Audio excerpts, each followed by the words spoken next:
രാഷ്ട്രീയ പുതിയ മാറ്റങ്ങൾ അറിയാം. ലോകയിലേക്ക് സ്വാഗതം.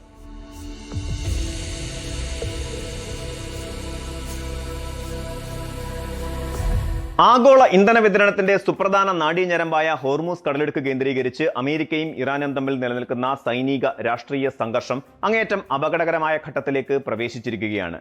ഫെബ്രുവരിയിൽ ആരംഭിച്ച പശ്ചിമേഷ്യൻ യുദ്ധത്തിന്റെയും അതിനെ തുടർന്ന് US സൈന്യം ഏർപ്പെടുത്തിയ ഉപരോധത്തിന്റെയും പശ്ചാത്തലത്തിൽ മേഖലയിലെ അന്താരാഷ്ട്ര കപ്പൽ ഗതാഗതം ഏതാണ്ട് പൂർണ്ണമായി തടസ്സപ്പെട്ട നിലയിലാണ്.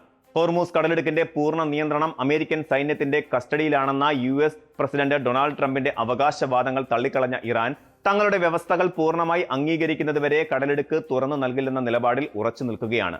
ഇറാനിലേക്കും തിരിച്ചുമായി സർവീസ് നടത്താൻ ശ്രമിക്കുന്ന വാണിജ്യ കപ്പലുകളെ ലക്ഷ്യമിട്ട് US സെൻട്രൽ കമാൻഡ് തങ്ങളുടെ ഉപരോധം കൂടുതൽ കടുപ്പിച്ചിരിക്കുകയുമാണ്. തന്ത്രപ്രധാനമായ ഈ സമുദ്രപാതയിൽ അമേരിക്കൻ ഫോഴ്സ് നടത്തുന്ന കർശന പരിശോധനകളുടെ ഭാഗമായി ഇതിനകം 55ഓളം വാണിജ്യ കപ്പലുകളാണ് ദിശ മാറ്റിയതായി US പ്രതിരോധ വൃത്തങ്ങൾ അറിയിച്ചത്. ഇതിനു പുറമെ 3 കപ്പലുകളുടെ പ്രവർത്തനം നിർത്തിവെപ്പിക്കുകയും 2 എണ്ണത്തിൽ US സൈനികർ നേരിട്ട് കയറി പരിശോധന നടത്തുകയും ചെയ്തു. ഇറാന്റെ തുറമുഖങ്ങളിലേക്കോ തീരദേശ മേഖലകളിലേക്കോ കടക്കാൻ ശ്രമിക്കുന്ന യാനങ്ങളെ പൂർണ്ണമായും തടയുക എന്ന ലക്ഷ്യത്തോടെയാണ് ഈ ഘടനാപരമായ ഉപരോധം പ്രവർത്തിക്കുന്നത്. അതേസമയം ഇറാനുമായി ബന്ധമില്ലാത്ത മറ്റ് നിഷ്പക്ഷ വാണിജ്യ കപ്പലുകൾക്ക് ഹോർമൂസിലൂടെ കടന്നുപോകാൻ തടസ്സമില്ലെന്നാണ് US സെൻട്രൽ കമാൻഡിന്റെ വിശദീകരണം. അമേരിക്ക നടത്തുന്ന ഈ നീക്കങ്ങൾക്കെതിരെ കടുത്ത ഭാഷയിലാണ് ടെഹ്റാൻ പ്രതികരിച്ചിരിക്കുന്നത്. ഹോർമൂസ് കടലിടുക്കിന്റെ നിയന്ത്രണം പൂർണ്ണമായും തങ്ങൾ കാണുന്ന ട്രംപിന്റെ പ്രസ്താവന കേവലം പ്രചാരണം മാത്രമാണെന്നും യാഥാർത്ഥ്യം അതല്ലെന്നും പേർഷ്യൻ ഗൾഫ് സ്ട്രേറ്റ് അതോറിറ്റി വ്യക്തമാക്കി. ഇറാൻ മുന്നോട്ട് വെച്ച മുൻകൂർ വ്യവസ്ഥകൾ അമേരിക്കയും സഖ്യകക്ഷികളും അംഗീകരിക്കാതെ അന്താരാഷ്ട്ര കപ്പലുകൾക്ക് ഇതിലൂടെ സുരക്ഷിതമായി കടന്നു പോകാൻ കഴിയില്ലെന്ന ശക്തമായ മുന്നറിയിപ്പാണ് ഇറാനിയൻ നേതൃത്വം നൽകുന്നത്. സൈനിക പ്രതിരോധവും ഉപരോധവും സമുദ്ര അതിർത്തികളിൽ മുറുകുമ്പോൾ US നാവികസേന നേരിടുന്ന അഭൂതപൂർവമായ മാനസിക ഭൗതിക പ്രതിസന്ധികളാണ് ഇപ്പോൾ പുറത്തുവരുന്നത്. അറബിക്കടലിൽ തമ്പടിച്ചിരിക്കുന്ന അമേരിക്കയുടെ വിമാനവാഹിനി കപ്പലായ USS എബ്രഹാം ലിങ്കനിലെ ജീവനക്കാരുടെ സ്ഥിതി ദയനീയമാണെന്ന് കാണിച്ച് US സെനറ്റർമാർ രംഗത്തെത്തിയിട്ടുണ്ട്.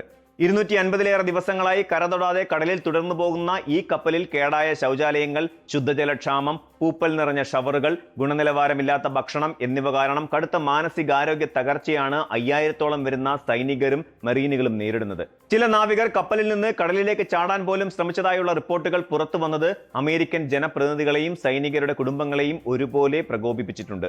പ്രതിരോധ സെക്രട്ടറി പീറ്റ് ഹെക്സത്തിന് എഴുതിയ കത്തിൽ സെനറ്റർ റിച്ചാർഡ് ബ്ലൂമെന്താലും സെനറ്റർ റൂബർ ഗല്ലഗോയും അടിയന്തര അന്വേഷണം ആവശ്യപ്പെട്ടു. അറ്റകുറ്റപ്പണികളോ മതിയായ വിശ്രമമോ ഇല്ലാതെ 12 മുതൽ 16 മണിക്കൂർ വരെ നീളുന്ന ജോലിഭാരം സൈനികരെ ആത്മഹത്യയിലേക്ക് തള്ളിവിടുകയാണെന്ന് ഇവർ ചൂണ്ടിക്കാണിക്കുന്നു. ദിവസങ്ങളായി കര കാണാതെ അനിശ്ചിതമായി നീളുന്ന ഈ സൈനിക വിന്യാസം അമേരിക്കയുടെ ആഭ്യന്തര രാഷ്ട്രീയത്തിലും കടുത്ത തർക്കങ്ങൾക്ക് വഴി തുറന്നിരിക്കുകയാണ്. ഹോർമൂസിലെ സംഘർഷ അന്തരീക്ഷം പശ്ചിമേഷ്യയിലെ മറ്റ് മേഖലകളിലേക്കും ദ്രുതഗതിയിലാണ് പടരുന്നത്. യമനിലെ ഹൂതി വിമതർ ചെങ്കടലിൽ വെച്ച് സൗദി അറേബ്യൻ സൈനിക ഗതാഗത കപ്പലിന് നേരെ നേരിട്ടുള്ള റോക്കറ്റ് ആക്രമണം നടത്തുകയും മാരീബിലെ സൗദി സൈനിക ക്യാമ്പുകളിലേക്ക് നിരവധിയായ ബാലിസ്റ്റിക് മിസൈലുകളും ഡ്രോണുകളും അയക്കുകയും ചെയ്തതായി സ്ഥിരീകരിച്ചിട്ടുണ്ട്. മേഖലയിലെ സൗദി US സൈനിക കേന്ദ്രീകരണം തടയുന്നതിന്റെ ഭാഗമായാണ് തങ്ങളുടെ ശക്തമായ ഈ സൈനിക നീക്കമെന്നാണ് ഹൂതി വക്താവ് അവകാശപ്പെട്ടത്. മറ്റൊരു നിർണായക സംഭവ വികാസത്തിൽ US പ്രസിഡന്റ് ഡൊണാൾഡ് ട്രംപിനെ ലക്ഷ്യമിട്ട് ഇറാൻ അനുകൂല തീവ്രവാദ ഗ്രൂപ്പുകൾ നടത്തിയ വധശ്രമ ഭീഷണിയുടെ വിവരങ്ങളും പുറത്തു വന്നിട്ടുണ്ട്. തുർക്കി സന്ദർശനത്തിനിടെ ഡൊണാൾഡ് ട്രംപ് സഞ്ചരിച്ച എയർഫോഴ്സ് 1 വിമാനത്തിന് നേരെ തോളിൽ വെച്ച് ഉപയോഗിക്കാവുന്ന വ്യോമ പ്രതിരോധ മിസൈൽ ആക്രമണത്തിന് സാധ്യതയുണ്ടെന്ന് US ഇന്റലിജൻസ് വിവരം നൽകിയതിനെ തുടർന്ന് ട്രംപിനെ രഹസ്യമായി മറ്റൊരു വിമാനത്തിലേക്ക് മാറ്റി പാർപ്പിക്കുകയായിരുന്നു. അങ്കാറയിലെ ട്രംപിന്റെ കൃത്യമായ ലൊക്കേഷൻ വിവരങ്ങൾ എതിരാളികൾ ചോർത്തിയെന്ന കണ്ടെത്തൽ US സെക്യൂരിറ്റി ഏജൻസികളെ ഞെട്ടിച്ചിട്ടുണ്ട്. ഹോർമൂസ് പ്രതിസന്ധി ആഗോള ഊർജ്ജ വിപണിയിൽ വൻ പ്രഹരമാണ് സൃഷ്ടിച്ചിരിക്കുന്നത്. ഇന്റർനാഷണൽ എനർജി ഏജൻസി പുറത്തുവിട്ട ഏറ്റവും പുതിയ റിപ്പോർട്ട് പ്രകാരം 2026-ൽ ആഗോള എണ്ണ ആവശ്യകതയിൽ പ്രതിദിനം 1.6 ദശലക്ഷം ബാരലിന്റെ കനത്ത ഇടിവാണ് പ്രവചിക്കുന്നത്. ഹോർമൂസ് അടഞ്ഞുകിടക്കുന്നതും ഇന്ധനവില കുതിച്ചുയരുന്നതും ലോകരാജ്യങ്ങളുടെ ഉപഭോഗത്തെ പ്രതികൂലമായി ബാധിച്ചതാണ് ഇതിന് പ്രധാന കാരണം. എന്നാൽ ഇതിനിടെ രാജ്യത്തിനകത്ത് നടക്കുന്ന സർക്കാർ വിരുദ്ധ പ്രക്ഷോഭങ്ങളെ വധശിക്ഷയിലൂടെ അടിച്ചമർത്തുന്ന ഇറാന്റെ നയത്തിനെതിരെ France, Britain, Canada, European Union എന്നിവ ഉൾപ്പെടെയുള്ള 32ഓളം ലോകരാജ്യങ്ങൾ ഒന്നടങ്കം അപലപിച്ചു. പ്രതിഷേധിക്കുന്നവരെ വധശിക്ഷയ്ക്ക് വിധിക്കുന്നത് മനുഷ്യാവകാശ ലംഘനമാണെന്ന് സംയുക്ത പ്രസ്താവനയിൽ വ്യക്തമാക്കി. എന്നാൽ പാശ്ചാത്യ രാജ്യങ്ങളുടെ നിലപാട് ഇരട്ടത്താപ്പാണെന്നും ഗാസയിലെ ആക്രമണങ്ങൾക്ക് പിന്തുണ നൽകുന്നവർക്ക് മനുഷ്യാവകാശങ്ങളെക്കുറിച്ച് സംസാരിക്കാൻ അർഹതയില്ലെന്നും ഇറാനിയൻ വിദേശകാര്യമന്ത്രി അബ്ബാസ് അരാക്ചി തുറന്നടിച്ചു. മൊത്തത്തിൽ സൈനിക ശക്തി പ്രകടനങ്ങളും നയതന്ത്ര പരാജയങ്ങളും ലോകത്തെ ഒരു പുതിയ സാമ്പത്തിക ഭൗമ രാഷ്ട്രീയ ഉലച്ചിലിലേക്ക് നയിച്ചിരിക്കുകയാണ്. ഹോർമൂസിലെ ഉപരോധം നീളുന്നത് പശ്ചിമേഷ്യൻ സമവാക്യങ്ങളെ മാറ്റി എഴുതുക മാത്രമല്ല, ആഗോളതലത്തിൽ സാധാരണക്കാരുടെ നിത്യജീവിത ചെലവുകളെയും സമാധാനത്തെയും കൂടുതൽ സങ്കീർണമാക്കുകയും ചെയ്യുന്നു.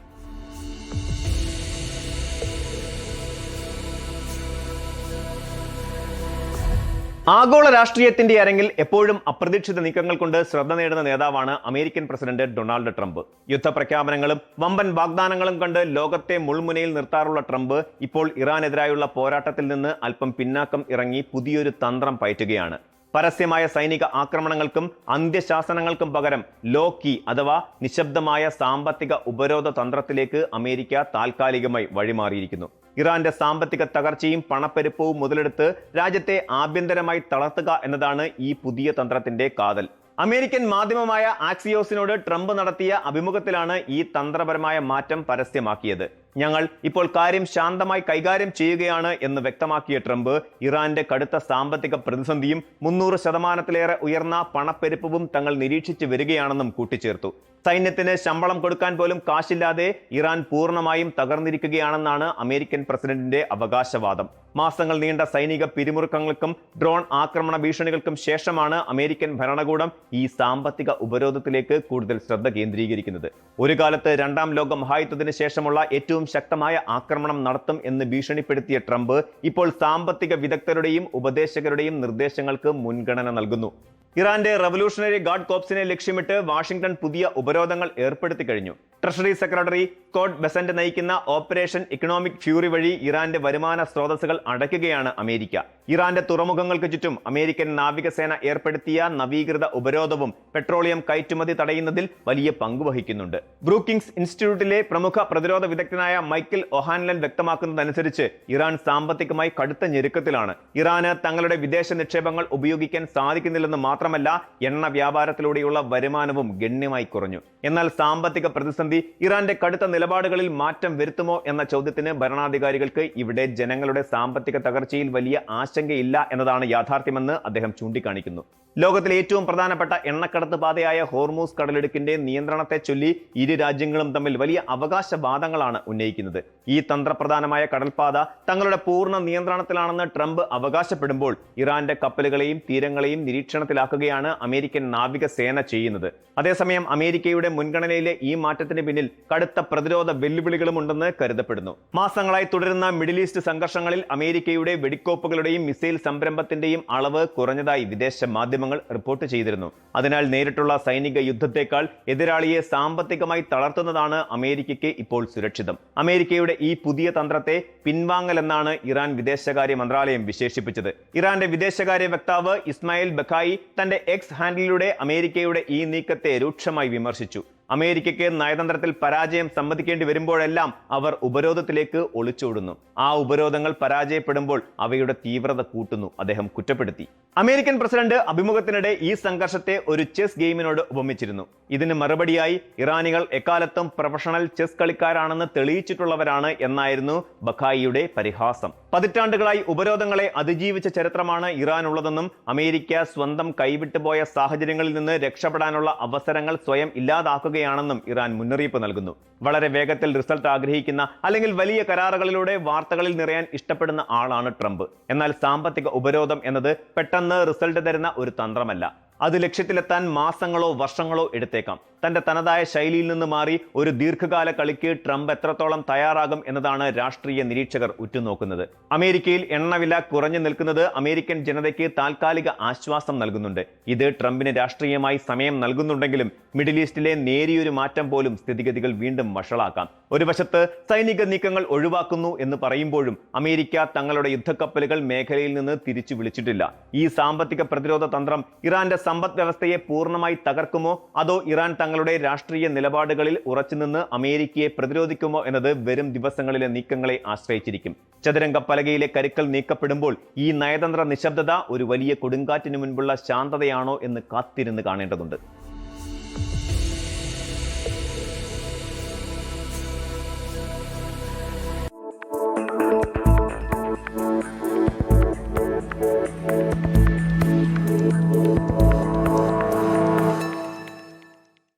മഴ പെയ്യുന്ന ഒരു സായാഹ്നം, ഹൈവേയിലൂടെ സുഖകരമായ ഒരു യാത്ര, കാറിനുള്ളിൽ നേരിയ സംഗീതം പ്ലേ ചെയ്യുന്നുണ്ട്. മഴത്തുള്ളികൾ വിൻഷീൽഡിൽ വന്ന് പതിക്കുന്ന താളത്തിനൊപ്പം വാഹനം സുഗമമായി മുന്നോട്ട് കുതിക്കുന്നു. പെട്ടെന്ന് യാതൊരു മുന്നറിയിപ്പുമില്ലാതെ നിങ്ങളുടെ വാഹനത്തിന്റെ സ്റ്റിയറിംഗ് വല്ലാതെ ഭാരം കുറഞ്ഞതായി നിങ്ങൾക്ക് അനുഭവപ്പെടുന്നു. ഒരു കളിപ്പാട്ട കാർ ഓടിക്കുന്നത് പോലെ വളരെ ലാഘവത്തോടെ സ്റ്റിയറിംഗ് തെന്നി മാറുന്നു. ബ്രേക്ക് ചവിട്ടിയാലും വാഹനം നിൽക്കുന്നില്ല. പകരം നിയന്ത്രണം പൂർണ്ണമായും നഷ്ടപ്പെട്ട് ഒരു തെന്നി നീങ്ങലിലേക്ക് വാഹനം വഴിമാറുന്നു. ഏതൊരു വിദഗ്ധനായ ഡ്രൈവറെയും ഭയപ്പെടുത്തുന്ന, ജീവൻ പണയം വെക്കേണ്ടി വരുന്ന ഈ ഭയാനകമായ ചില സെക്കൻഡുകളെയാണ് ഹൈഡ്രോപ്ലേനിംഗ് അഥവാ അക്വാപ്ലേനിംഗ് എന്ന് വിളിക്കുന്നത്. ഒരു സാധാരണ മഴക്കാല ഡ്രൈവിങ്ങിനെ വലിയൊരു ദുരന്തത്തിലേക്ക് നയിക്കാൻ കെൽപ്പുള്ള ഈ ശാസ്ത്രീയ പ്രതിഭാസത്തെക്കുറിച്ച് ഓരോ ഡ്രൈവറും നിർബന്ധമായും അറിഞ്ഞിരിക്കേണ്ടതുണ്ട്. നിരത്തുകളിൽ ഒരു വാഹനം മുന്നോട്ട് കുതിക്കുന്നതും നമ്മൾ ഉദ്ദേശിക്കുന്നിടത്ത് കൃത്യമായി ബ്രേക്ക് ചെയ്ത് നിർത്താൻ കഴിയുന്നതും സ്റ്റിയറിംഗ് ഉപയോഗിച്ച് വളവുകൾ തിരിയുന്നതുമെല്ലാം വാഹനത്തിന്റെ യാന്ത്രിക സംവിധാനങ്ങളുടെയും എഞ്ചിന്റെയും മാത്രം കഴിവുകൊണ്ടല്ല. ഇതിനെല്ലാം ആധാരം ടയറും റോഡും തമ്മിലുള്ള ഘർഷണം അഥവാ ഫ്രിക്ഷനാണ്. മിനുസമുള്ള ഒരു തറയിൽ എണ്ണയൊഴിച്ചാൽ നമുക്ക് നടക്കാൻ കഴിയാത്തത് എന്തുകൊണ്ടാണെന്ന് ചിന്തിച്ചിട്ടുണ്ടോ? അവിടെ നമ്മുടെ പാദങ്ങളും തറയും തമ്മിലുള്ള ഘർഷണം പൂർണ്ണമായും നഷ്ടപ്പെടുന്നു. ഇതേ ഭൗതിക ശാസ്ത്രം തന്നെയാണ് ഹൈഡ്രോപ്ലേനിംഗിലും സംഭവിക്കുന്നത്. മഴയത്ത് റോഡിൽ വെള്ളം കെട്ടി നിൽക്കുമ്പോൾ വേഗത്തിൽ വരുന്ന വാഹനത്തിന്റെ ടയറിനും റോഡിനുമിടയിൽ ആ വെള്ളം ഒരു നേരിയ പാളിയായി രൂപാന്തരപ്പെടുന്നു. സാധാരണഗതിയിൽ ടയറുകളിലെ ചാലുകൾ അഥവാ ത്രെഡുകൾ ഒരു പമ്പ് പോലെ പ്രവർത്തിച്ച് ഈ വെള്ളത്തെ വെളിയിലേക്ക് തെറിപ്പിച്ച് റോഡുമായുള്ള സമ്പർക്കം നിലനിർത്തുകയാണ് ചെയ്യുന്നത്. എന്നാൽ വേഗത കൂടുമ്പോൾ ഈ പമ്പിംഗ് പ്രക്രിയ പരാജയപ്പെടുകയും കാര്യങ്ങൾ കൈവിട്ട് പോവുകയും ചെയ്യുന്നു. വാഹനത്തിന്റെ വേഗത ഒരു നിശ്ചിത പരിധി കടക്കുമ്പോൾ ടയറുകൾക്ക് പുറന്തള്ളാൻ കഴിയുന്നതിനേക്കാൾ കൂടുതൽ വെള്ളം അതിനടിയിലേക്ക് ഇരച്ചു കയറുന്നു. വെള്ളം കംപ്രസിബിൾ അല്ലാത്തത് കൊണ്ട് തന്നെ ഈ അതിമർദ്ദം കാരണം ടയറുകൾ റോഡിൽ നിന്നും അക്ഷരാർത്ഥത്തിൽ മുകളിലേക്ക് ഉയർത്തപ്പെടുന്നു. അതായത് ആയിരക്കണക്കിന് കിലോഗ്രാം ഭാരമുള്ള നിങ്ങളുടെ വാഹനം റോഡിലല്ല, പകരം ഒരു നേരിയ ജലപാളിക്ക് മുകളിലൂടെയാണ് അപ്പോൾ സഞ്ചരിക്കുന്നത്. റോഡുമായുള്ള ബന്ധം വിച്ഛേദിക്കപ്പെടുന്ന ഈ അവസ്ഥയിൽ ബ്രേക്കിങ്ങും സ്റ്റിയറിംഗും ആക്സിലേറ്ററും പൂർണ്ണമായും നിർജീവമാകുന്നു. ഡ്രൈവർക്ക് വാഹനത്തിലുള്ള നിയന്ത്രണം പൂർണ്ണമായും നഷ്ടപ്പെടുകയും വാഹനം തെന്നിമറിഞ്ഞ് വലിയ അപകടങ്ങൾക്ക് കാരണമാവുകയും ചെയ്യുന്നു. ഭൗതിക ശാസ്ത്രത്തിന്റെ ലളിതമായ ഈ നിയമം പലപ്പോഴും ഡ്രൈവർമാർ തിരിച്ചറിയുന്നത് അപകടം സംഭവിക്കുന്ന ആ നിമിഷത്തിൽ മാത്രമായിരിക്കും. ഹൈഡ്രോപ്ലേനിംഗിലേക്ക് നയിക്കുന്ന കാരണങ്ങൾ പലതാണ്. അതിലേറ്റവും പ്രധാനപ്പെട്ടത് വാഹനത്തിന്റെ അമിത വേഗത തന്നെയാണ്. മണിക്കൂറിൽ 60-70 കിലോമീറ്റർ വേഗതയിൽ പോകുന്ന ഒരു വാഹനത്തിന് മഴക്കാലത്ത് പെട്ടെന്ന് തന്നെ നിയന്ത്രണം നഷ്ടപ്പെടാം. ഇതിനു പുറമെ ടയറുകളുടെ അവസ്ഥയും വളരെ നിർണായകമാണ്. തേയ്മാനം സംഭവിച്ച ത്രെഡുകളുടെ ആഴം കുറഞ്ഞ ടയറുകൾക്ക് വെള്ളം പുറത്തേക്ക് തെറിപ്പിക്കാനുള്ള പമ്പിംഗ് കപ്പാസിറ്റി വളരെ കുറവായിരിക്കും. പുതിയ ടയറുകൾ സെക്കൻഡിൽ ഗാലൻ കണക്കിന് വെള്ളം പുറന്തള്ളുമ്പോൾ പഴയ ടയറുകൾ ആ വെള്ളത്തിന് മുകളിലൂടെ തെന്നി നീങ്ങാൻ മാത്രമേ ഉപകരിക്കൂ. വാഹനങ്ങളിലെ ടയർ പ്രഷറുമായി ബന്ധപ്പെട്ട് ആളുകൾക്കിടയിലുള്ള ഒരു വലിയ തെറ്റിദ്ധാരണയും ഇവിടെ തിരുത്തേണ്ടതുണ്ട്. മഴക്കാലത്ത് ടയറിലെ കാറ്റ് കുറച്ചാൽ റോഡിൽ കൂടുതൽ ഗ്രിപ്പ് കിട്ടുമെന്ന് ചിലർ വിശ്വസിക്കുന്നു. എന്നാൽ സത്യം നേരെ മറിച്ചാണ്. കാറ്റ് കുറഞ്ഞ ടയറുകളുടെ മധ്യഭാഗം ഉള്ളിലേക്ക് കുഴിഞ്ഞിരിക്കുകയും അവിടെ കൂടുതൽ വെള്ളം കെട്ടിനിൽക്കാൻ ഇടയാവുകയും ചെയ്യുന്നത് ഹൈഡ്രോപ്ലേനിംഗ് സാധ്യത 10 മടങ്ങ് വർദ്ധിപ്പിക്കുന്നു. കൃത്യമായ കാറ്റില്ലാത്ത ടയറുകൾ വേഗത്തിൽ ജലപാളിക്ക് മുകളിലേക്ക് ഉയർത്തപ്പെടും. കൂടാതെ ഭാരം കുറഞ്ഞ വാഹനങ്ങൾക്ക് ഈ പ്രതിഭാസത്തിന് വിധേയമാകാനുള്ള സാധ്യതയും വളരെ കൂടുതലാണ്. ആധുനിക വാഹന സാങ്കേതിക വിദ്യ എത്രത്തോളം വളർന്നിട്ടും പ്രകൃതിയുടെ ഈ നിയമത്തിന് മുന്നിൽ പലപ്പോഴും പകച്ചു നിൽക്കുന്നുണ്ട്. ഇന്ന് വിപണിയിലിറങ്ങുന്ന മിക്ക കാറുകളിലും ABS, ഇലക്ട്രോണിക്സ് സ്റ്റെബിലിറ്റി കൺട്രോൾ തുടങ്ങിയ അത്യാധുനിക സുരക്ഷാ സംവിധാനങ്ങൾ ഉൾപ്പെടുത്തിയിട്ടുണ്ട്. കൂടാതെ മികച്ച ഗ്രിപ്പ് നൽകുന്ന സിലിക്ക സംയുക്തങ്ങൾ അടങ്ങിയ പുതിയ കാലത്തെ ടയറുകളും വിപണിയിൽ ലഭ്യമാണ്. ഇവയൊക്കെ അപകട സാധ്യത ഒരു പരിധിവരെ കുറയ്ക്കുന്നുണ്ടെങ്കിലും ഹൈഡ്രോപ്ലേനിംഗ് സംഭവിക്കുന്ന സമയത്ത് റോഡും ടയറും തമ്മിൽ യാതൊരു സമ്പർക്കവുമില്ലാത്തതിനാൽ ഈ ഡിജിറ്റൽ സുരക്ഷാ സംവിധാനങ്ങൾക്കൊന്നും തന്നെ കാര്യക്ഷമമായി പ്രവർത്തിക്കാൻ കഴിയില്ല എന്നതാണ് ഞെട്ടിക്കുന്ന യാഥാർത്ഥ്യം. സമ്പർക്കമില്ലാത്ത അവസ്ഥയിൽ സെൻസറുകൾക്ക് വിവരങ്ങൾ ശേഖരിക്കാനോ ബ്രേക്കുകൾക്ക് കൃത്യമായി പ്രവർത്തിക്കാനോ കഴിയില്ല. അതുപോലെ തന്നെ ശ്രദ്ധിക്കേണ്ട മറ്റൊരു കാര്യമാണ് മഴക്കാലത്തെ ക്രൂയിസ് കൺട്രോൾ ഉപയോഗം. നനഞ്ഞ റോഡുകളിലൂടെ പോകുമ്പോൾ ഒരിക്കലും ക്രൂയിസ് കൺട്രോൾ സംവിധാനം ഉപയോഗിക്കാൻ പാടില്ല. ഹൈഡ്രോപ്ലേനിംഗ് സംഭവിക്കുമ്പോൾ ടയറുകൾക്ക് ഗ്രിപ്പ് നഷ്ടപ്പെട്ട് വാഹനം തെന്നി മാറുന്നതിനൊപ്പം പഴയ വേഗത നിലനിർത്താനായി ക്രൂയിസ് കൺട്രോൾ സംവിധാനം വീണ്ടും ആക്സലറേറ്റ് ചെയ്യുന്നത് അപകടത്തിന്റെ തീവ്രത ഭയാനകമായി വർദ്ധിപ്പിക്കുകയേ ഉള്ളൂ.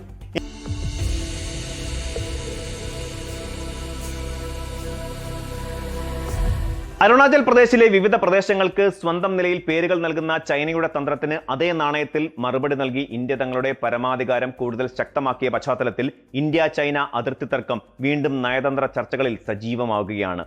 അരുണാചൽ പ്രദേശ് ഇന്ത്യയുടെ മാറ്റമില്ലാത്ത അവിഭാജ്യ ഘടകമാണെന്നും ഈ യാഥാർത്ഥ്യത്തിന് മാറ്റം വരുത്താൻ ചൈനയുടെ യാതൊരുവിധ വാദങ്ങൾക്കും കഴിയില്ലെന്നും ഇന്ത്യ കടുത്ത ഭാഷയിൽ വ്യക്തമാക്കി.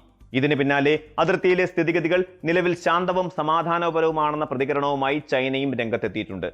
അതിർത്തി ഗ്രാമങ്ങൾക്കും നയതന്ത്ര കേന്ദ്രങ്ങൾക്കും ഇന്ത്യ ഔദ്യോഗികമായി മാനദണ്ഡ നാമകരണം നടത്തിയതും അതിനെ തുടർന്ന് ഇരു രാജ്യങ്ങളും നടത്തുന്ന അവകാശവാദങ്ങളും വരും ദിവസങ്ങളിൽ ഏഷ്യയിലെ ഈ പ്രമുഖ ശക്തികൾ തമ്മിലുള്ള ബന്ധത്തെ എങ്ങനെ ബാധിക്കുമെന്നത് ഏറെ ഉറ്റുനോക്കപ്പെടുന്ന വിഷയമാണ്. വർഷങ്ങളായി അരുണാചൽ പ്രദേശിനെ സൗത്ത് ടിബറ്റ് അല്ലെങ്കിൽ സാങ്നാൻ എന്ന് വിശേഷിപ്പിക്കുകയും ഇവിടുത്തെ മലനിരകൾക്കും നദികൾക്കും ഗ്രാമങ്ങൾക്കും സ്വന്തം നിലയിൽ ചൈനീസ് പേരുകൾ നൽകി വിജ്ഞാപനമിറക്കുകയും ചെയ്യുന്ന നയമാണ് ബെയ്ജിംഗ് സ്വീകരിച്ചു പോകുന്നത്. എന്നാൽ ഇതിനെതിരെ ശക്തമായ ഭരണഘടനാപരവും ഭൂപടപരവുമായ തിരിച്ചടിയാണ് ഇന്ത്യ അടുത്തിടെ നൽകിയത്.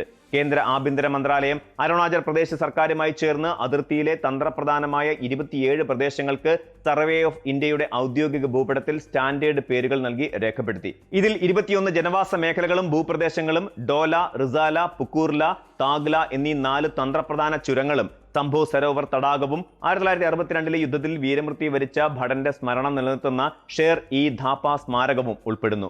ലോങ്ജു, മജ, ബിസ, ജയറാംപൂർ തുടങ്ങിയ തന്ത്രപ്രധാന ഗ്രാമങ്ങൾക്ക് ഔദ്യോഗികമായി ഭൂപടത്തിൽ നാമകരണം നൽകിയതിലൂടെ ചൈനയുടെ വ്യാജ അവകാശവാദങ്ങളുടെ നിയമപരമായ സാധുത പൂർണ്ണമായും റദ്ദാക്കാനാണ് ഇന്ത്യ ലക്ഷ്യമിടുന്നത്. ഔദ്യോഗിക രേഖകളിലും ഗസറ്റുകളിലും കൃത്യത വരുത്തുന്നതിനോടൊപ്പം തന്നെ ഈ പ്രദേശങ്ങൾ ഇന്ത്യയുടെ പരമാധികാരത്തിന് കീഴിലാണെന്ന വ്യക്തമായ ചിത്രമാണ് സർവേ ഓഫ് ഇന്ത്യയുടെ പുതിയ ഭൂപടങ്ങൾ നൽകുന്നത്. ഇന്ത്യയുടെ ഈ നീക്കത്തിനെതിരെ നിയമവിരുദ്ധമെന്നും സാധുതയില്ലാത്തതെന്നും ആരോപിച്ച് ചൈന രംഗത്തെത്തിയെങ്കിലും അത് പൂർണ്ണമായും നിഷേധിച്ച് വിദേശകാര്യ മന്ത്രാലയം തങ്ങളുടെ നിലപാട് വ്യക്തമാക്കി. വിദേശകാര്യ മന്ത്രാലയ വക്താവ് രൺധീർ ജയ്സ്വാൾ നടത്തിയ വാർത്താ സമ്മേളനത്തിൽ അരുണാചൽ പ്രദേശ് ഇന്ത്യയുടെ അവിഭാജ്യവും വേർപെടുത്താനാകാത്തതുമായ ഭാഗമാണെന്ന് തെളിവുകൾ ആവശ്യമില്ലാത്ത യാഥാർത്ഥ്യമാണെന്നും ഓർമ്മിപ്പിച്ചു. ചൈനയുടെ ഇത്തരം അനാവശ്യ പ്രസ്താവനകൾക്കോ പേര് മാറ്റലുകൾക്കോ ഈ യാഥാർത്ഥ്യത്തിൽ മാറ്റം വരുത്താൻ സാധിക്കില്ലെന്നും ഇന്ത്യ തുറന്നടിച്ചു. ഇതിനോടൊപ്പം അതിർത്തിയിലെ സമാധാനവും സുസ്ഥിരതയും ഇരു രാജ്യങ്ങളും തമ്മിലുള്ള മൊത്തത്തിലുള്ള ഉഭയകക്ഷി ബന്ധത്തിന്റെ പുരോഗതിക്ക് അടിസ്ഥാനമെന്ന് ഇന്ത്യ ഊന്നി പറഞ്ഞു. യഥാർത്ഥ നിയന്ത്രണ രേഖയിലെ പിരിമുറുക്കങ്ങൾ പൂർണ്ണമായും അയവ് വരാതെ മറ്റു മേഖലകളിൽ സാധാരണ ബന്ധത്തിലേക്ക് മടങ്ങാൻ കഴിയില്ലെന്ന സന്ദേശമാണ് ന്യൂഡൽഹി നൽകുന്നത്. വടക്ക് കിഴക്കൻ അതിർത്തിയിലെ സുരക്ഷ ഉറപ്പാക്കുന്നതിലും പരമാധികാരം സംരക്ഷിക്കുന്നതിലും ഒരു തരത്തിലുമുള്ള വിട്ടുവീഴ്ചയ്ക്കും ഇന്ത്യ തയ്യാറല്ലെന്ന ആവർത്തിച്ചുള്ള പ്രഖ്യാപനം കൂടിയായിരുന്നു ഇത്. ഇന്ത്യയുടെ രൂക്ഷമായ മറുപടിക്ക് പിന്നാലെ ചൈനീസ് വിദേശകാര്യ മന്ത്രാലയ വക്താവ് ഗുവോ ജിയോകുൻ വിഷയത്തിൽ പ്രതികരണവുമായി രംഗത്തെത്തി. ഇന്ത്യയുമായുള്ള അതിർത്തികളിലെ സ്ഥിതിഗതികൾ നിലവിൽ ശാന്തവും സുസ്ഥിരവുമാണെന്ന് അദ്ദേഹം മാധ്യമങ്ങളോട് പറഞ്ഞു. അരുണാചൽ പ്രദേശിനോട് ചേർന്നുള്ള അതിർത്തി മേഖലകളിൽ ചൈനീസ് സൈന്യം പടയൊരുക്കം ശക്തമാക്കുന്നുണ്ടെന്ന റിപ്പോർട്ടുകളെ കുറിച്ച് ചോദിച്ചപ്പോൾ നേരിട്ട് ഉത്തരം നൽകാൻ അദ്ദേഹം തയ്യാറായില്ലെങ്കിലും ഇരു രാജ്യങ്ങളും തമ്മിൽ നിലവിലുള്ള ചാനലുകൾ വഴി ആശയവിനിമയം നടക്കുന്നുണ്ടെന്ന് വ്യക്തമാക്കി. ഓഗസ്റ്റ് ആദ്യവാരം ഇന്ത്യയും ചൈനയും തമ്മിൽ നടന്ന 36ാമത് അതിർത്തി കാര്യങ്ങൾക്കായുള്ള കൂടിയാലോചനയും ഏകോപന സമിതി യോഗത്തെക്കുറിച്ചും അദ്ദേഹം പരാമർശിച്ചു. നയതന്ത്ര സൈനിക തലങ്ങളിലൂടെ ആശയവിനിമയം തുടരാനും അതിർത്തി പ്രദേശങ്ങളിൽ സമാധാനം നിലനിർത്താനും ഇരുപക്ഷവും സമ്മതിച്ചിട്ടുണ്ടെന്ന് ചൈന വ്യക്തമാക്കുന്നു. ചർച്ചകൾ ഒരു വശത്ത് നടക്കുമ്പോഴും അതിർത്തിയിലെ പരമാധികാര തർക്കങ്ങളിൽ കടുത്ത നിലപാട് തുടരുക എന്ന സമീപനമാണ് ബെയ്ജിംഗ് ഇപ്പോഴും സ്വീകരിക്കുന്നത്. കിഴക്കൻ മേഖലയിലെ ഇന്ത്യ ചൈന തർക്കത്തിന്റെ വേരുകൾ 1914 സിംല കരാറിലൂടെ നിലവിൽ വന്ന മക്മോഹൻ രേഖയുമായി ബന്ധപ്പെട്ടിരിക്കുന്നു. ഈ കരാറിനെ അംഗീകരിക്കാൻ മടിക്കുന്ന ചൈന അരുണാചൽ പ്രദേശിന്മേൽ നിരന്തരം അവകാശവാദം ഉന്നയിക്കാറുണ്ട്. എന്നാൽ അടുത്ത കാലത്തായി അതിർത്തി പ്രദേശങ്ങളിൽ ഇന്ത്യ നടത്തുന്ന വികസന കുതിപ്പ് ബെയ്ജിംഗിനെ അസ്വസ്ഥമാക്കുന്നുണ്ട്. അതിർത്തിയിലെ തന്ത്രപ്രധാന പാതയായ സെല തുരങ്കം, ട്രാൻസ് അരുണാചൽ ഹൈവേ, അതിർത്തി ഗ്രാമങ്ങളുടെ അടിസ്ഥാന സൗകര്യങ്ങൾ മെച്ചപ്പെടുത്തുന്നതിനുള്ള വൈബ്രന്റ് വില്ലേജസ് പ്രോഗ്രാം എന്നിവ അതിർത്തിയിലെ ഇന്ത്യയുടെ പ്രതിരോധ ശേഷിയും വേഗതയും വൻതോതിൽ വർദ്ധിപ്പിച്ചു. ഇതിനെ പ്രതിരോധിക്കാൻ അതിർത്തി ഗ്രാമങ്ങൾ അതിവേഗം നിർമ്മിച്ചും സൈനിക കേന്ദ്രങ്ങൾ നവീകരിച്ചും ഭൂപടത്തിൽ പേരുകൾ മാറ്റി എഴുതിയും ചൈന സമ്മർദ്ദം സൃഷ്ടിക്കാൻ ശ്രമിക്കുമ്പോൾ തന്നെയാണ് ഇന്ത്യ 27 കേന്ദ്രങ്ങൾക്ക് സ്വന്തം നിലയിൽ പേരുകൾ പ്രഖ്യാപിച്ച് വ്യക്തത വരുത്തിയത്. ഭൂപ്രദേശങ്ങളുടെ പരമ്പരാഗതവും ഭരണപരവുമായ പേരുകൾ ഔദ്യോഗികമായി രേഖപ്പെടുത്തുന്നതിലൂടെ രാജ്യാന്തര തലത്തിൽ തങ്ങളുടെ അവകാശവാദങ്ങൾക്ക് കൂടുതൽ ഉറപ്പു നൽകാൻ ഇന്ത്യക്ക് സാധിക്കുന്നു. 2020 ഗാൽവാൻ താഴ്വരയിലെ സംഘർഷത്തിന് ശേഷം ഇരു രാജ്യങ്ങളും തമ്മിലുള്ള നയതന്ത്ര ബന്ധത്തിൽ കടുത്ത വിള്ളലുകൾ വീണിരുന്നു. നയതന്ത്ര സൈനിക ചർച്ചകളിലൂടെ ചില മേഖലകളിൽ സൈന്യത്തെ പിൻവലിക്കാൻ സാധിച്ചെങ്കിലും കാർട്ടോഗ്രാഫിക് അഥവാ ഭൂപട നയതന്ത്രത്തിലൂടെ പരസ്പരം പ്രതിരോധിക്കുന്ന തന്ത്രമാണ് ഇരു രാജ്യങ്ങളും ഇപ്പോൾ തുടരുന്നത്. ചൈനയുടെ ഏകപക്ഷീയമായ അധിനിവേശ നീക്കങ്ങളെ വാക്കാലുള്ള പ്രതിഷേധങ്ങളിൽ മാത്രം ഒതുക്കാതെ ഔദ്യോഗിക ഭരണപരമായ നടപടികളിലൂടെ നേരിടാൻ ഇന്ത്യ കാണിക്കുന്ന പക്വത ഏറെ ശ്രദ്ധേയമാണ്. ഇന്ത്യയും ചൈനയും തമ്മിലുള്ള ഭൗമ രാഷ്ട്രീയ മത്സരം പെട്ടെന്ന് അവസാനിക്കാനിടയില്ലെങ്കിലും അതിർത്തിയിലെ തർക്കങ്ങൾ നേരിട്ടുള്ള ഏറ്റുമുട്ടലുകളിലേക്ക് കടക്കാതെ നിയന്ത്രിക്കേണ്ടത് മേഖലയിലെ സമാധാനത്തിന് അത്യന്താപേക്ഷിതമാണ്. അതിർത്തി തർക്കം നിലനിൽക്കുമ്പോൾ തന്നെ നയതന്ത്ര ചാനലുകൾ തുറന്ന് പ്രവർത്തിക്കുകയും അതേസമയം തങ്ങളുടെ 1 ഇഞ്ച് ഭൂമി പോലും വിട്ടുകൊടുക്കില്ലെന്ന ശക്തമായ സന്ദേശം നൽകുകയും ചെയ്യുന്ന നയതന്ത്ര സമീപനമാണ് ഇന്ത്യ നിലവിൽ തുടരുന്നത്.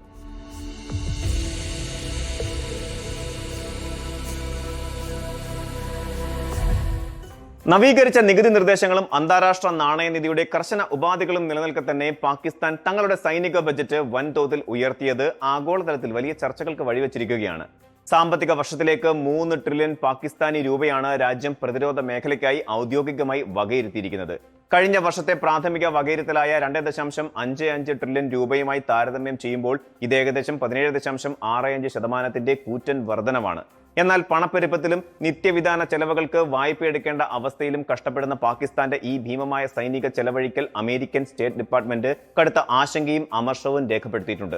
തങ്ങളുടെ വാർഷിക ഫിസിക്കൽ ട്രാൻസ്പറൻസി റിപ്പോർട്ടിലൂടെ പാകിസ്ഥാന്റെ പ്രതിരോധ രഹസ്യാന്വേഷണ ബജറ്റുകളിൽ ജനകീയ പങ്കാളിത്തവും പാർലമെന്ററി മേൽനോട്ടവും തീരെയില്ല എന്ന് അമേരിക്ക തുറന്നടിച്ചിരിക്കുകയാണ്. തങ്ങളുടെ വിദേശ സഹായങ്ങളും ആഗോള ധനകാര്യ സ്ഥാപനങ്ങളുടെ വായ്പകളും ഏത് രീതിയിലാണ് വിനിയോഗിക്കപ്പെടുന്നത് എന്ന് നിരീക്ഷിക്കേണ്ടത് വാഷിംഗ്ടണിന്റെ ഉത്തരവാദിത്തമാണ്.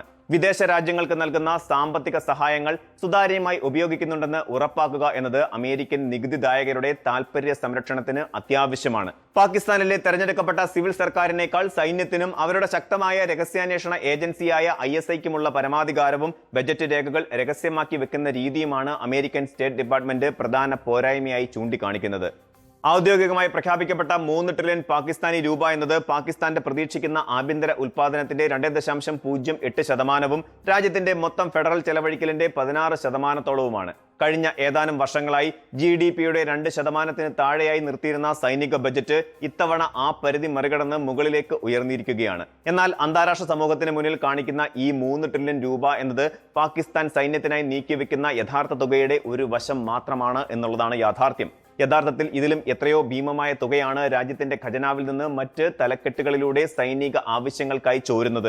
പ്രധാന പ്രതിരോധ സേവന ബജറ്റിൽ ഉൾപ്പെടുത്താതെ തന്ത്രപരമായി മറ്റ് പൊതുബജറ്റ് വിഹിതങ്ങളിൽ മറച്ചുവെച്ചാണ് വലിയൊരു തുക സൈന്യത്തിന് നൽകുന്നത്. ഉദാഹരണത്തിന് വിരമിച്ച സൈനിക ഉദ്യോഗസ്ഥർക്കുള്ള പെൻഷൻ ഇനത്തിൽ നൽകുന്ന 822 ബില്യൺ രൂപ പ്രതിരോധ ബജറ്റിന് പുറത്ത് ജനറൽ പെൻഷൻ ചെലവുകളിലാണ് കണക്കാക്കുന്നത്. അതുപോലെ തന്നെ സൈനിക അടിസ്ഥാന സൗകര്യ വികസനങ്ങൾക്കും നിർമ്മാണ പ്രവർത്തനങ്ങൾക്കുമായി 361.16 ബില്യൺ രൂപ സിവിൽ വർക്ക്സ് എന്ന പ്രത്യേക ഇനത്തിൽ ഉൾപ്പെടുത്തിയിരിക്കുന്നു. ഇതിലും ഗുരുതരമായ കാര്യം പ്രമുഖ വിദേശ രാജ്യങ്ങളിൽ നിന്നുള്ള അത്യാധുനിക ആയുധ ഇറക്കുമതികളും വൻകിട പ്രതിരോധ വാങ്ങലുകളും പ്രധാന ബജറ്റ് രേഖകളിൽ എവിടെയും കാണിക്കാതെ പൂർണ്ണമായും രഹസ്യമായി സൂക്ഷിക്കുന്നു എന്നതാണ്. ഇത്തരം തന്ത്രപരമായ മറച്ചുവെക്കലുകളാണ് അമേരിക്കൻ റിപ്പോർട്ട് കൃത്യമായി തുറന്നു കാട്ടിയത്. ഏതൊരു ജനാധിപത്യ രാജ്യത്തും ജനങ്ങൾ തെരഞ്ഞെടുത്ത പാർലമെന്റിനാണ് രാജ്യത്തിന്റെ നികുതി പണം എവിടെ എങ്ങനെ ചെലവഴിക്കണമെന്ന് തീരുമാനിക്കേണ്ടത്. അവിടെ ഓരോ മന്ത്രാലയത്തിന്റെയും ബജറ്റുകൾ കൃത്യമായി വോട്ട് ചെയ്യപ്പെടുകയും ആ സഭയിൽ വാദപ്രതിവാദങ്ങൾക്ക് വിധേയമാവുകയും ചെയ്യും. എന്നാൽ പാകിസ്ഥാനിൽ അവസ്ഥ തികച്ചും വ്യത്യസ്തമാണ്. രാജ്യത്തിന്റെ എക്സിക്യൂട്ടീവ് ബജറ്റ് നിർദ്ദേശങ്ങൾ നിശ്ചിത സമയത്തിനുള്ളിൽ പൊതുസമൂഹത്തിനോ ജനപ്രതിനിധികൾക്കോ മുന്നിൽ ലഭ്യമാക്കാൻ സർക്കാർ തയ്യാറാകുന്നില്ലെന്ന് അമേരിക്കൻ റിപ്പോർട്ട് കുറ്റപ്പെടുത്തുന്നു. ഇത് ബജറ്റ് സഭയിൽ പാസാക്കുന്നതിന് മുൻപ് വിശദമായി പരിശോധിച്ച് അഭിപ്രായം പറയാനുള്ള അവസരം സിവിൽ സമൂഹത്തിനും ജനപ്രതിനിധികൾക്കും നിഷേധിക്കുന്നു. പാകിസ്ഥാനിൽ സൈന്യത്തിന്റെയും രഹസ്യാന്വേഷണ ഏജൻസികളുടെയും ചെലവഴിക്കലുകൾ യാതൊരു വിധത്തിലുള്ള പാർലമെന്ററി മേൽനോട്ടത്തിലും വിധേയമല്ല. റാവൽപിണ്ടിയിലെ സൈനിക ആസ്ഥാനത്ത് തയ്യാറാക്കുന്ന കണക്കുകൾ ചോദ്യം ചെയ്യാനോ അതിൽ തിരുത്തലുകൾ വരുത്താനോ ഇസ്ലാമാബാദിലെ പാർലമെന്റിന് അധികാരമില്ല. ജനങ്ങൾ കടുത്ത സാമ്പത്തിക ഞെരുക്കത്തിലും ദാരിദ്ര്യത്തിലും കഴിയുമ്പോൾ ഒരു സിവിൽ സ്ഥാപനത്തിനും ഓഡിറ്റ് ചെയ്യാൻ സാധിക്കാത്ത വിധം കോടികൾ സൈനിക ആവശ്യങ്ങൾക്കായി മാറ്റിവെക്കുന്നത് ജനാധിപത്യ തത്വങ്ങളുടെ നഗ്നമായ ലംഘനമാണെന്ന് അമേരിക്കൻ വിലയിരുത്തൽ വ്യക്തമാക്കുന്നു. സൈനിക ബജറ്റിലെ സുതാര്യതയില്ലായ്മയ്ക്ക് പുറമെ രാജ്യത്തിന്റെ പൊതു കടബാധ്യതകളെക്കുറിച്ചുള്ള അപൂർണമായ വിവരങ്ങളാണ് വാഷിംഗ്ടണിനെ കൂടുതൽ അസ്വസ്ഥമാക്കുന്നത്. പാകിസ്ഥാനിലെ പ്രമുഖ പൊതുമേഖലാ സ്ഥാപനങ്ങൾ വരുത്തിവെച്ചിരിക്കുന്ന കോടിക്കണക്കിന് രൂപയുടെ സാമ്പത്തിക ബാധ്യതകളും ഗ്യാരണ്ടികളും സുതാര്യമായി പുറത്തുവിടാൻ അവിടുത്തെ ഭരണകൂടം തയ്യാറാകുന്നില്ല. ഇത് രാജ്യത്തിന്റെ യഥാർത്ഥ കടക്കെണിയുടെ വ്യാപ്തി എത്രത്തോളമുണ്ടെന്ന് അന്താരാഷ്ട്ര സമൂഹത്തിൽ നിന്ന് മറച്ചുവെക്കാൻ ഇടയാക്കുന്നു. തകർച്ച നേരിടുന്ന പൊതുമേഖലാ സ്ഥാപനങ്ങളുടെയും സൈനിക വിഭാഗങ്ങൾക്ക് കീഴിൽ പ്രവർത്തിക്കുന്ന വൻകിട വ്യവസായ സംരംഭങ്ങളെയും സംരക്ഷിക്കാൻ സർക്കാർ പണം ഉപയോഗിക്കാറുണ്ട്. എന്നാൽ ഇത്തരം സാമ്പത്തിക ഇടപാടുകൾ ഔദ്യോഗിക കണക്കുകളിൽ പ്രതിഫലിക്കാത്തത് രാജ്യത്തിന്റെ സാമ്പത്തിക ഭദ്രതയ്ക്ക് തന്നെ വലിയ ഭീഷണിയാണ് സൃഷ്ടിക്കുന്നത്. ഭാവിയിൽ വരാവുന്ന വലിയ ധനകാര്യ തകർച്ചകൾ ഒഴിവാക്കാൻ പൊതുമേഖലാ സ്ഥാപനങ്ങളുടെ കടബാധ്യതകൾ വ്യക്തമായി വെളിപ്പെടുത്തേണ്ടത് അത്യന്താപേക്ഷിതമാണെന്ന് റിപ്പോർട്ട് ആവശ്യപ്പെടുന്നു. പാകിസ്ഥാൻ തങ്ങളുടെ സാമ്പത്തിക ഭരണ നിർവഹണം മെച്ചപ്പെടുത്തുന്നതിനായി 3 പ്രാഥമിക തിരുത്തൽ നടപടികൾ സ്വീകരിക്കണമെന്ന് അമേരിക്കൻ സ്റ്റേറ്റ് ഡിപ്പാർട്ട്മെന്റ് നിർദ്ദേശിച്ചിട്ടുണ്ട്. ഒന്നാമതായി, എക്സിക്യൂട്ടീവ് ബജറ്റ് നിർദ്ദേശങ്ങൾ പാർലമെന്ററി ചർച്ചകൾക്കും ജനകീയ വിലയിരുത്തലുകൾക്കുമായി മതിയായ സമയത്തിന് മുൻപ് പരസ്യപ്പെടുത്തുക. രണ്ടാമതായി, പൊതുമേഖലാ സ്ഥാപനങ്ങളുടെ കടങ്ങൾ ഉൾപ്പെടെയുള്ള സർക്കാരിന്റെ സമഗ്രമായ സാമ്പത്തിക ബാധ്യതകൾ വ്യക്തമായി വെളിപ്പെടുത്തുക. മൂന്നാമതായി, സൈനിക രഹസ്യാന്വേഷണ ഏജൻസികളുടെ എല്ലാവിധ ബജറ്റുകളും സിവിൽ ഭരണകൂടത്തിന്റെയും അതുപോലെ പാർലമെന്റിന്റെയും രാജ്യങ്ങളെയും പൂർണ്ണമായ നിരീക്ഷണത്തിനും ചോദ്യം ചെയ്യലുകൾക്കും വിധേയമാക്കുക. അതേസമയം അമേരിക്കയുടെ ഈ ആക്ഷേപങ്ങളെ പാകിസ്ഥാൻ വിദേശകാര്യ മന്ത്രാലയം ഔദ്യോഗികമായി പ്രതിരോധിച്ചു. അന്താരാഷ്ട്ര തലത്തിൽ അംഗീകരിക്കപ്പെട്ട ഭരണഘടനാപരവും നിയമപരവുമായ മാനദണ്ഡങ്ങൾ പാലിച്ചാണ് തങ്ങളുടെ ബജറ്റ് പ്രക്രിയകളും ധനകാര്യ വെളിപ്പെടുത്തലുകളും നടക്കുന്നതെന്ന് വിദേശകാര്യ വക്താവ് താഹിർ അദ്രാബി അവകാശപ്പെട്ടു. അമേരിക്കൻ റിപ്പോർട്ടിൽ ആവശ്യമായ കുറഞ്ഞ സുതാര്യതാ മാനദണ്ഡങ്ങൾ പാലിക്കാത്ത 67 രാജ്യങ്ങളുടെ പട്ടികയിലാണ് പാകിസ്ഥാനെ ഉൾപ്പെടുത്തിയിരിക്കുന്നത്. എന്നാൽ ഇതിനിടയിലും പാകിസ്ഥാന്റെ പരമോന്നത ഓഡിറ്റ് സ്ഥാപനമായ ഓഡിറ്റർ ജനറൽ ഓഫ് പാകിസ്ഥാൻ സ്വതന്ത്രമായി പ്രവർത്തിക്കുന്നുണ്ടെന്നും സമയബന്ധിതമായി സാമ്പത്തിക പരിശോധനാ റിപ്പോർട്ടുകൾ പ്രസിദ്ധീകരിക്കുന്നുണ്ടെന്നും അമേരിക്കൻ റിപ്പോർട്ടിൽ പ്രശംസിച്ചിട്ടുണ്ട് എന്നത് ശ്രദ്ധേയമായ ഒരു കാര്യമാണ്. അന്താരാഷ്ട്ര നാണയനിധിയിൽ നിന്നുള്ള വായ്പാ ഗഡുക്കൾ കൊണ്ടും സൗഹൃദ രാഷ്ട്രങ്ങളുടെ സഹായം കൊണ്ടും സാമ്പത്തിക തകർച്ച ഒഴിവാക്കാൻ പൊരുതുന്ന ഒരു രാജ്യത്തിന് ഇനിയും ഇത്തരം സാമ്പത്തിക അപര്യാപ്തതകളുമായി മുന്നോട്ട് പോകാൻ കഴിയില്ല എന്ന ശക്തമായ മുന്നറിയിപ്പാണ് അമേരിക്ക നൽകുന്നത്. അന്താരാഷ്ട്ര ധനസഹായങ്ങൾ സുതാര്യമല്ലാത്ത വഴിയിലൂടെ സൈനിക ആവശ്യങ്ങൾക്കോ മറ്റ് രഹസ്യ പദ്ധതികൾക്കോ വഴിതിരിച്ച് വിടപ്പെടാനുള്ള സാധ്യത ആഗോളതലത്തിൽ ഉത്കണ്ഠയുണ്ടാക്കുന്നുണ്ട്. പ്രത്യേകിച്ച് അഫ്ഗാനിസ്ഥാൻ അതിർത്തിയിലെ അസ്ഥിരതയും ദക്ഷിണേഷ്യയിലെ മാറിയ ഭൗമ രാഷ്ട്രീയ സാഹചര്യങ്ങളും മുൻനിർത്തി പാകിസ്ഥാന്റെ ഓരോ സൈനിക നീക്കവും ലോകം ഉറ്റുനോക്കുകയാണ്. പാകിസ്ഥാനി ജനതയുടെ നികുതിപ്പണവും രാജ്യത്തിന്റെ പൊതുസമ്പത്തും എവിടെ ചെലവഴിക്കപ്പെടുന്നു എന്നറിയാൻ അവിടുത്തെ ജനങ്ങൾക്കും പാർലമെന്റിനും അവകാശമുണ്ട്. ജനാധിപത്യ സ്ഥാപനങ്ങൾക്കും ജനപ്രതിനിധികൾക്കും മുകളിൽ സൈന്യം നടത്തുന്ന ആധിപത്യം അവസാനിപ്പിച്ച് പൂർണ്ണ സുതാര്യത കൊണ്ടുവന്നാൽ മാത്രമേ രാജ്യത്തിന് സാമ്പത്തിക സുസ്ഥിരത കൈവരിക്കാൻ സാധിക്കുകയുള്ളൂ. അമേരിക്കയുടെ ഈ റിപ്പോർട്ട് വെറുമൊരു സാമ്പത്തിക വിലയിരുത്തൽ മാത്രമല്ല, മറിച്ച് വരാനിരിക്കുന്ന അന്താരാഷ്ട്ര വായ്പകൾക്കും സഹായങ്ങൾക്കും മേൽ വീഴുന്ന നിഴൽ കൂടിയാണ്. ഈ തിരുത്തൽ നിർദ്ദേശങ്ങൾ നടപ്പിലാക്കാൻ പാകിസ്ഥാൻ തയ്യാറായില്ലെങ്കിൽ ആഗോള സാമ്പത്തിക കൂട്ടായ്മകളിൽ രാജ്യം കൂടുതൽ ഒറ്റപ്പെടാൻ ഇടയാകും.